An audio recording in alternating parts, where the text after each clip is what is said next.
Yeah, hii sasa ni kwa anyone who is a keyboardist or a pianist. Kuna vitu tunafanya yenye hata Mungu anaanza kulia tu. Hakuna utukufu wa Mungu. Kama ni worship, set worship na cool way. Usipige piano uko na makasiriko. Atulinyimwa jana hapa unakuja kupiga piano na nguvu. Tulia. Sasa for example,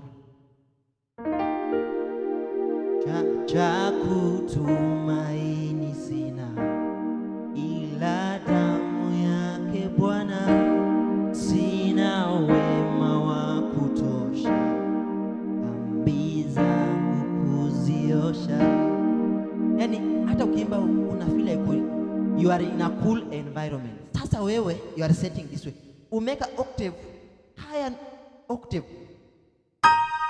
Cha kutumaini sina ila damu yake Bwana.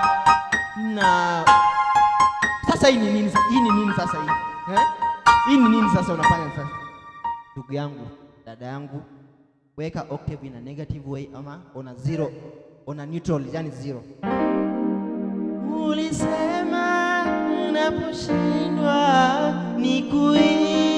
nikuite. Unaona? Hivi leo nakuita nisikie.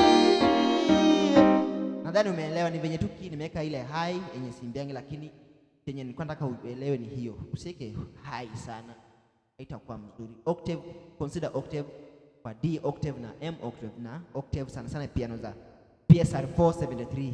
Kwa tu hapo weka negative ama zero, ina cool way. Hata mwenye unasikia tu. Sasa hii ni nini sasa hii? Hii ni nini?